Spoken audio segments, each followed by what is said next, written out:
Assalomu alaykum barchaga. Python asoslari darsining birinchi qismiga yetib keldik. Biz bugun print funksiyasi bilan tanishamiz va sonlarni qanday qilib qo'shish, ayirish, bo'lish va ko'paytirish kabi oddiy sodda amallarni ko'rib chiqamiz. Bizga kerak bo'lgan ikkita dastur bor edi, lekin faqatgina dars o'tish jarayonimda logaritmdan foydalanganligim sababli, biroz qiyin bo'lganligi sababli biz bir yo'la PyCharm, ya'ni dastur tuzish demak dasturiga o'tib ketamiz. Demak PyCharmni ochib olamiz. Ochganimizdan so'ng demak bu yerda ochib qo'yganman. Men Python asosiy tushunchalar degan faylni ochib qo'yganman. Siz nima qilishingiz kerak? Python project tab olasizda o'ng tugmani bosasiz va new Python file degan joyga bosasiz va o'z Python faylingiz uchun nom berib olasiz. Python asosiy demak yozasiz, tushunchalar deb yozasiz. Va saqlanib qilasiz, enter tugmasini bosasiz. Menda allaqachon mavjud bo'lganligi sababli aytayapti, bir xil nom bera olmaysiz. Demak, oddiy sodda dastur bilan boshlab olamiz birinchi darsimizda. Demak, birinchi qilinadigan ish print funksiyasi bilan tanishamiz. Print funksiyasi. Demak, print funksiyasi bilan tanishib olamiz. Demak, print funksiyasi nima? Print funksiyasi bu barcha kiritilgan ma'lumotlarni ekranga, ya'ni konsulga chiqarib berish uchun xizmat qiladi. Konsul qayer degan savolingiz bo'lishi mumkin. Hozir men sizga konsul qayerligini tushuntirib beraman. Ya'ni sizning natijangiz, dasturingiz natijasi, barcha natijalar konsulga chiqadi. Bu demak, natija boradigan joyni biz konsul deb atar ekanmiz. Demak, konsulga ma'lumot chiqarayotgan paytimizda biz printdan foydalanamiz va printga matn yoki qo'shish, ayirish, turli xil matematik amallarni ham qo'yishimiz mumkin. Misol uchun, lekin bitta farqni biling, agarda siz matn yozmoqchi bo'lsangiz, u yerga qo'shtirnoq qo'yib yozasiz. Misol uchun, mana bunday bir qo'shtirnoq qilib yozsangiz bo'ladi. Demak, hello world deb yozamiz.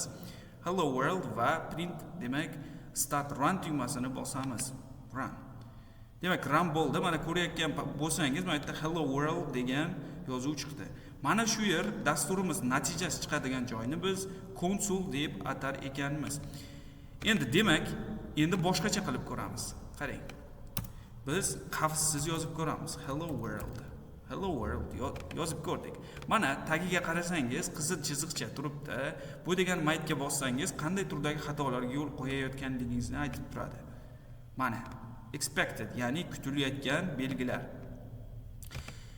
Demak, sonlardan matnlarni chiqarish farqli bo'lganligi sababli qo'shtirnoq bilan ajratib qo'yishingiz mumkin. Xohlasangiz bir tirnoq, xohlasangiz qo'shtirnoq bilan ham ajratib qo'yishingiz mumkin. Hello world. Demak, hello world deb ham yozishingiz mumkin. Ko'ryapsizmi? Xohlasangiz qo'shtirnoq, xohlasangiz bir tirnoq. Buni farqini keyingi dasturlarimizda qaysi holatlarda qo'shtirnoq, qaysi holatlarda bir tirnoq qo'yish haqida chuqurroq, qiyinroq, murakkabroq dasturlar tuzganimizda ko'rib chiqamiz. Demak, hello world xuddi shu uslubda ma'lumotlar konsulga chiqariladi. Endi demak. Endi bizda savol bo'lishi mumkin. Matematik amallarni qanday bajarishimiz mumkin? Matematik amallarni ham print demak orqali bajarishimiz mumkin. Va yig'indi, ayirma, qo'shilma va ko'paytirmalarimizni konsulga chiqarishimiz mumkin. Misol sifatida, lekin sonlar bilan ishlayotgan paytingizda hech qanday qo'shtirnoqni qo'ymaysiz. Misol uchun 5 + 5. Endi bizga shuni hisoblashimiz kerak. 5 + 5. Demak, biz run tugmasini bosganimizda ushbu qiymatni demak konsulga chiqarib beradi. Ko'rgan bo'lsangiz. Endi aytishingiz mumkin. Demak, 5 + 5. Demak, biz matematikada ushbu usuldan foydalanganmiz. Lekin dasturlashda biz printni ham qo'shib olamiz. Lekin bir necha dasturlarda o'zim ishlagan bo'lsam, eng oddiysi demak Python dasturlash, ya'ni Python dasturlash tili hisoblanadi. Chunki qo'shimcha hech qanday qo'shimcha maxsus belgilar qo'shishingiz shart emas. Shunchaki qo'shib qo'yasiz, lekin ma'lumotlarni konsolga chiqarish uchun print funksiyasidan foydalanasiz. Endi aytishingiz mumkin, yana demak, yozishim shartmi? Ushbu qavslarni 5 demak ko'paytma ko'rib chiqamiz. 5 ko'paytmasida 5, demak 25 ko'rgan bo'lsangiz. Demak, endi qo'shim shartmi deyishingiz mumkin. Mana ushbu usulda yozsam bo'ladimi? Yo'q, bunday bo'lmaydi. Chunki tanimay qolishi mumkin. Aralash bo'lib ketyapti. Mana bu yerda bo'shliq bor. Bu maxsus Pythonni ishlab chiqqan dasturchilar tomonidan qo'yilishi majburiy qilib qo'yilgan, demak, qavslar hisoblanadi. Ushbu usulda qilasiz. Hech qanday bunaqa uslublarga yo'l qo'yilmaydi. Albatta qavs ochasiz va yopib amalga oshirasiz. Qisqacha qilib aytganda, demak, print ushbu ko'rinishda bo'ladi. Print. Bu yerga ma'lumotlar kiritasiz va run tugmasini bosib, natijangizni olib olishingiz mumkin. Bu yerda hech qanday natija yo'q, sababi biz hech narsa kiritmadik. Ushbu uslublarda bajarishingiz mumkin. Endi so'rashingiz mumkin, qolgan amallarni ham ko'rsatib bering iloji bo'lsa. Misol uchun bizda asosiy ishlaydigan amallardan yana biri qoldiqli bo'lish. Ya'ni bizda qiynalib o'tirib hisoblab chiqardik matematikada, lekin bu yerda unga umuman hojat yo'q. Bizda matematik amallarimiz, keling men sizga yozib beray. Demak, qo'shish, demak, ushbu qo'shish, demak, yozamiz. Qo'shish, uzr so'rayman. Demak, nimaga bunday tugma chiqib qolyapti? Demak, mana bunday ko'rinishda chiqib qolyapti. Buni, demak, keyingi mavzularda aniq qilib tushuntirib beraman. Demak, mana bunisi ayirish. Demak, bunisi yulduzcha. Demak, biz bilar edik, boshqacha nuqta orqali ko'paytirar edik, lekin bu yerda yulduzcha orqali ko'paytirishimiz kerak ekan. Demak, ko'paytirish amali. Bo'lish amali esa ushbu uslubda, demak, ushbu belgi bilan belgilanadi. Bo'lish, demak, bo'lish ko'rib turgan bo'lsangiz. Endi asosiy 4 ta matematik amallar shulardan iborat. Lekin qo'shimcha sifatida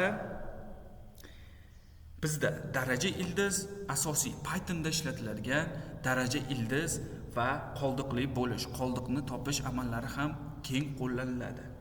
Keling, biz siz bilan bo'linmaning qoldig'ini olish uchun maxsus belgini ko'rib chiqamiz. Biz foiz belgisidan foydalanamiz. Hozir bu haqida ham qo'shimcha misollar keltirib beraman sizga. Qoldiqni, demak, qoldiqni topish ekan. Misol sifatida 5 ni 2 ga bo'lganimizda topib ber desangiz, qoldig'ingiz 1 chiqadi. Demak, foiz orqali amalga oshirasiz. Endi esa daraja ildiz tushunchasi bilan tanishar ekanmiz. Daraja qanday qilib ildiz yoki qanday qilib darajaga ko'tarishimiz mumkin? Bizda darajaga ko'tarish ushbu ikkita yulduzcha orqali amalga oshiriladi. Demak,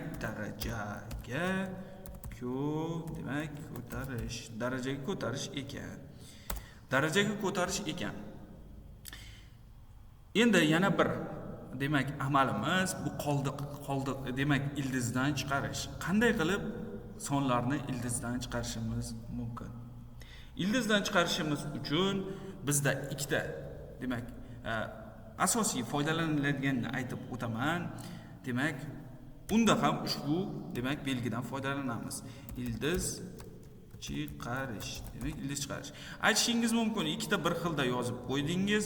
Qarang. Yulduzcha. Nima deganingiz bu deb aytishingiz mumkin. Endi men sizga mana shuni ikkalasini farqini tushuntirib beraman hozir. Nima uchun bunday ikkalasi bir xil? Undan oldin esa men sizga ba'zi bir kichik misollarni keltirib yozib beraman. Ya'ni qo'shishga doir. Print, demak, konsolga chiqaramiz. 5 + 5. Demak, run tugmasini bosamiz 10. Endi esa yozamiz.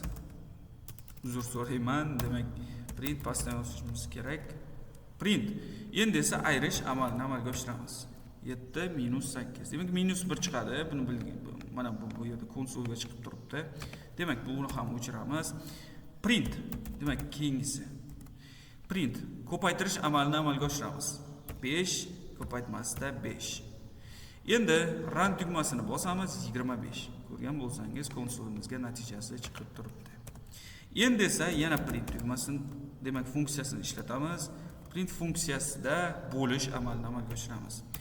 Demak amalga oshirsak natijamiz 3 ga teng. Mana ko'rayotgan bo'lsangiz haqiqiy son shaklida chiqaryapti. Shu sababli 0 ni ham qo'shib qo'yapti. Buni keyingi darslarda nima uchun 0 chiqyapti, nima uchun 3 ni o'zi chiqmayotganligini ko'rsatib beraman. Demak, bu amalni ham tugatib bo'ldik. Qoldiqni topish amalini demak amalga oshiramiz. Demak, print bosamiz 5 qoldiqli bo'lish 2. Nima deb o'ylaysiz? Necha chiqadi javobi? 5 ni 2 ga qoldiqli bo'lsangiz. Demak, qoldig'imiz 1 bo'ladi yoki 8 ni 5 ga bo'lsangiz 3 bo'ladi qoldig'imiz. Demak, biz qo'shimcha ovoragarchiliklar qilib yotmaymiz. Biz uchun alohida amal mavjud. Bu foiz amali. Demak, run qilib ko'ramiz va 1 ga teng. Ko'rayotgan bo'lsangiz bu 1 ga teng. Chunki 5 ni 2 ga bo'lsangiz qoldig'i 1 chiqar ekan. Demak, 1 chiqar ekan. Demak, keyingi amalga o'tdik. Daraja ko'tarish va ildiz chiqarish amallari. Darajaga ko'tarishimiz uchun ikki yulduzchadan foydalanamiz. Ya'ni print tugmasini bosamiz va ikki yulduzcha istagan darajamizga ko'tarishimiz mumkin. 5-darajaga emas, 2-darajaga ko'taramiz. 5 ning 2-darajasi necha chiqishini hozir ko'ramiz. Demak, 25 ekan. Yoki demak, 2 ni 3-darajasi deyishingiz ham mumkin. Bu 8 ga teng. Ya'ni 3 ta 2 ni bir-biriga ko'paytiradigan bo'lsangiz, umumiy yechim 8 ga teng bo'lar ekan. Alaykum assalom. Agar ildiz chiqaradigan bo'lsangiz, bunda ham bir xil, demak, ikki yulduzchadan foydalanasiz. Printni yozib olamiz va son beramiz 9. Ushbu usulda amalga oshiramiz. Aytishingiz mumkin, siz darajaga ko'taryapsiz bu yerda ham. Lekin 1.2 darajaga ko'taryapman hozir. Bu degani matematikada biladigan bo'lsangiz, matematikani yaxshi tushunsangiz, bu siz uchun muammolik tug'dirmaydi.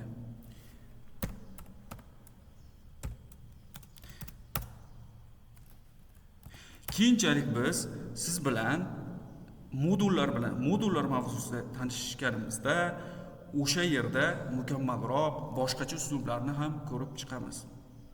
Hozircha darsimiz yakunlandi. Barchaga rahmat.